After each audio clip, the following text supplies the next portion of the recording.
こんばんは、フェマールでございます。今日はこちらのトンネルですね。旧北陸線の山中トンネル、こちらのトンネルのこの横にもトンネルがあるんですけども、今の山中トンネルのこの脇にまたこちらの方ですね、このようなトンネル、対比用のトンネルがあるんですけども、このトンネルの上の方に山中集落という廃村跡かなというのがあるみたいなので、こちらの方に行っていきたいと思います。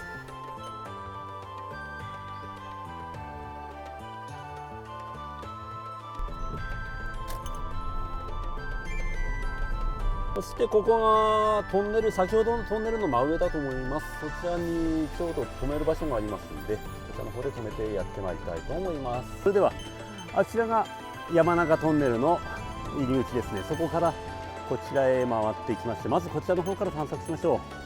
一つ目につくのはそちらのお墓ですよね。これは昔から残ってるお墓でしょうね。これ橋じゃないのかな。これ橋だと思われるところに川が流れてますね。だってそこ暗渠的になってるから、本来はそこが川だと思うんですけど、なぜか線形変わって、ここが道が川に変わってますね。これ川を隔ててですね、こちらの方に過去30個、最盛期30個の家があったそうです。ここが道やったのかな。これ川沿いの道にしてるのかな。これ階段跡があります。古いマップ上ではこちらの方神社が一見映っております。それは神社はどちらかというとこの上だと思うんですけどね。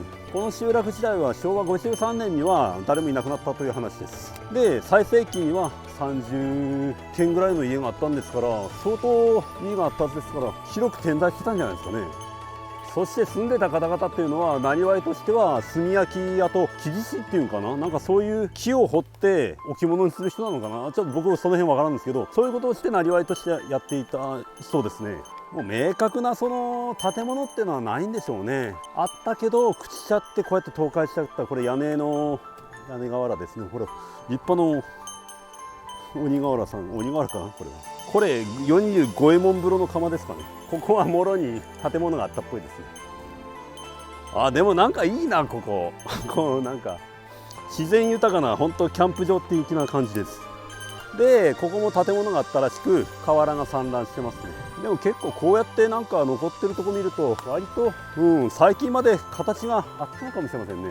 この川沿いを隔てて、これが道なんでしょうね、これね。で、これまたこれお風呂だよね。この風呂釜どっから火を焚くんだ。これすごい、こんなちっちゃいのでみんなお風呂入ってたんだね。これ釜だね。ここが多分釜口じゃないかな。で燃やしてたんじゃないですかね。意外と明確なものがありますね。そして後年は鉄道が通ることによって、若い人はここの集落の方が鉄道関係の仕事に就いてたっていう話もあります。まだ定かじゃないですけどね。これが何かわかんない。これもこれ水市場か。これはおそらく木組みがありますから、多分立ってたんでしょうね。立ってた家がポシャッと木かなんかで崩れちゃったでしょうね。ものすごく見応えのある集落だ。ここら辺も家が建ってた土台がありますしね。ここちゃんと土台があります。しっかりした土台。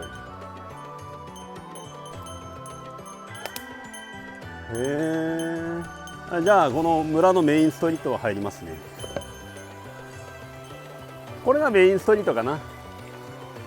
川沿いのメインストリート。そして川がね、いいんだよね。これちゃんと石垣を作って護岸を作ってあるのがね。で、この左岸右岸と家がいっぱいあったんですよね。そして奥まで深い。ここもまた一軒あったらしく、ここに石垣がありますね。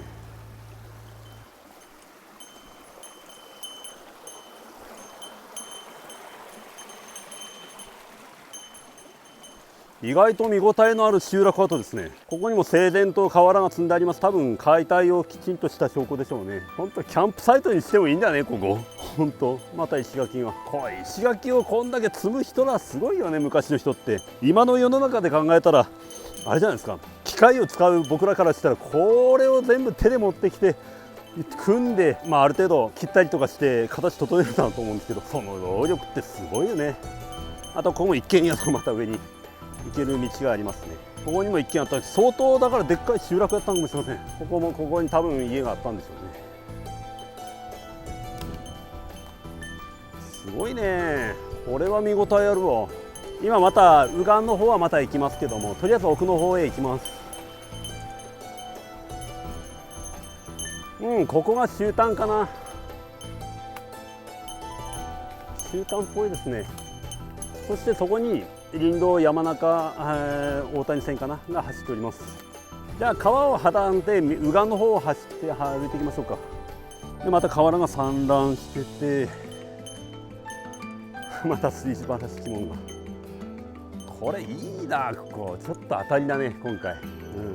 以前明賀集落ってところの取材もしたんですけど、あそこはこれほど明確に遺構があんまりなかったんですよね。まあ確かに蔵とかはありましたけども、こういう生活感あふれるこういうものがなかったんですよね、あんまり。あ、すごい。なんだあれ、山椒魚か。なんぼ言うて昭和53年まで人がいらっしゃったそうなんですから、電柱木柱ぐらい、これ木柱じゃないね、木柱ぐらいありそうなんですけど本当これキャンプサイトだよこれ。ここもまた一軒隔てて、よいしょ。何これ。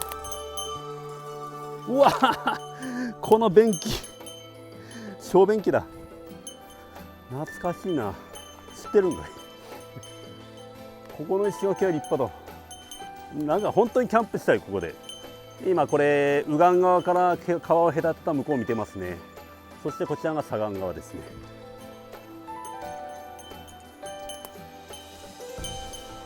ここいいよ。廃村というか遺跡に近いですね。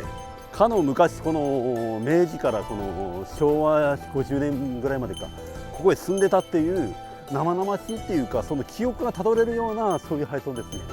昔言った資源丹集落は割と建物が残ってて、それもそれで生々しかったんですけど、隠れてこの土台があるとか、風呂釜があるとかで階段の跡があるとか、それってすごく面白いな。もしかするとここに橋があったのかな。なんかこの狭さ見るとそんな感じですね。なんかところどころにこう木橋があったんじゃないですかね、おそらく。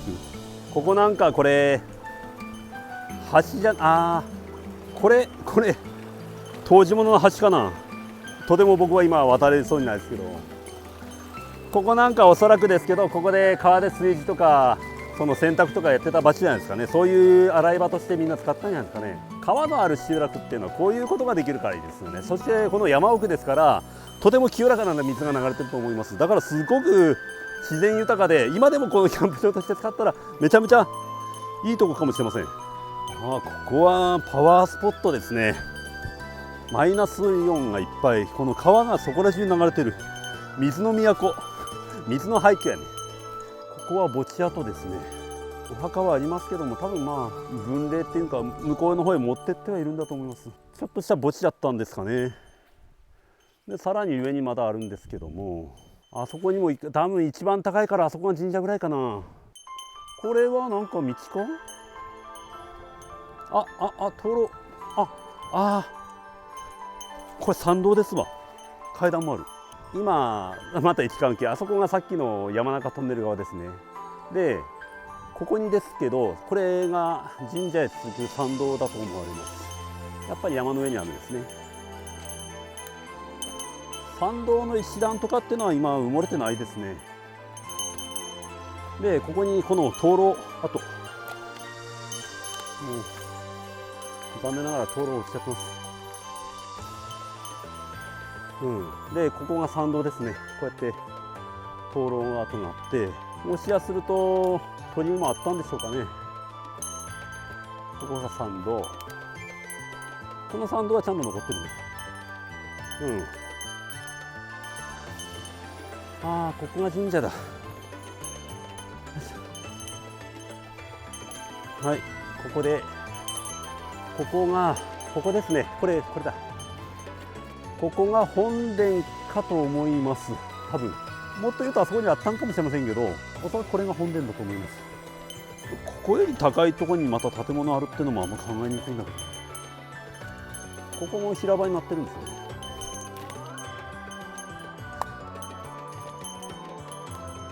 こもなんか何かのなんだろうこれ、あ、お地蔵さんがある。倒れてらっしゃる。これが天井のそれですね。